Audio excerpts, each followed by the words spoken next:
Hello friends, এই হলো মিষ্টিদের বাড়ির সুন্দর বাগান, আর এটা হলো মিষ্টিদের দোতলা বাড়ি। আর এই যে পাশেই রয়েছে মিষ্টির মায়ের সুন্দর রান্নাঘর। আরে আরে, রানী এখানে পড়ে আছে কেন কি জানি, দেখি আজকে গল্পেতে কি হয়। ও আজকে পাঠ শুনতে এত দেরি হয়ে গেল, কি জানি বড় বৌমা যে কী করছে একা একা। যাই দেখি। আরে ও বড় বৌমা, তুমি এখানে এরকম পড়ে আছো কেন? ও বড় বৌমা, আরে আরে, আমার বড় বৌমার কি হলো? কে কোথায় আছো গো? তাড়াতাড়ি আসো। আমার বড় বৌমার কি হয়েছে? আমার বড় বৌমা চোখ খুলছে না। কি হলো আমার লক্ষ্মী বৌমার, কে জানে। এই এই ঠাকুমার গলা মনে হচ্ছে না, ঠাম্মা চিৎকার করছে। চল তো একবার গিয়ে দেখি কি হলো। ও ঠাম্মি, কি হয়েছে কি হয়েছে? আরে জেম্মার কি হয়েছে গো? ও জেম্মা, তোমার কি হয়েছে? তোমার চোখ খুলছে না কেন? কি হয়েছে? এই চল চল, সবাইকে ডেকে নিয়ে আসি। কি ব্যাপার, মায়ের চিৎকার করছে মনে হচ্ছে। আরে মা, বড় বৌদির কি হয়েছে? ও মা, কিছু বলছো না কেন? আরে আরে, কি বলবো রে, আমি তো পাঠ শুনতে গেছিলাম, সেখান থেকে এসে দেখি বৌমা এরকম উঠোনে পড়ে আছে। এই তো আমি জল নিয়ে এসেছি, একটু চোখে মুখে জলের ছিটা দেন তো দেখি। মনে হচ্ছে অজ্ঞান হয়ে পড়েছে, মাথা ঘুরে গেছে।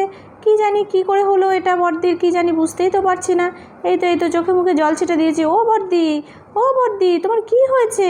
আরে চোখ খোলো আস্তে আস্তে, কি হয়েছে? আহ আহ আহ আহ আহ আহ আরে বড় বৌদি, কী হয়েছে তোমার? ও বৌমা, এবার বলো তো দেখিনি কী হয়েছিল।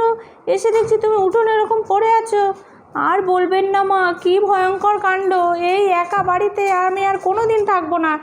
এই মাঠের মধ্যে বাড়ি করেছেন, চারিদিকে কোনো লোকজন নেই সেরকম। কি এক ভয়ঙ্কর জন্তু এসে আমাকে চেপে ধরেছিল জানেন। পুরো মনে হচ্ছে আমার ঘাড়ের থেকে খানিকটা মাংস তুলে নিয়েছিল। আমার তো ভয়ে আমি একদম জ্ঞান হারিয়ে ফেলেছি। ঠিকই বলেছ মা, বৌদি কিন্তু ঠিকই বলেছে। আশেপাশে চারিদিকে মাঠ, জনবসতি খুব কম, এখানে আমাদের বাড়ি করাটা খুবই ভুল হয়েছে।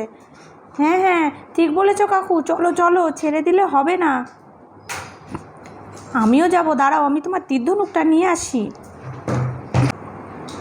এই তো পুবলুর তীর্ধনুক নিয়ে চলে এসেছে। এবার সবাই চলো চলো। দাঁড়া, সবাই যাবি বলে তো হবে না, আমি আমার বটিটা নিয়ে আসি। হ্যাঁ, এক এক দিন এক একটা বাড়িতে ঘটেই যাচ্ছে। এই যে আমি আমার বটিটা নিয়ে এসেছি। আজ আমরা সবাই মিলে যাব, ওই আশেপাশের জঙ্গল মাঠ ঘাট সব তন্ন করে ফেলবো। এই তো আমিও এটা নিয়ে যাব। এই রিঙ্কি, চল চল, তুই যাবি না? তুই একটা কিছু না।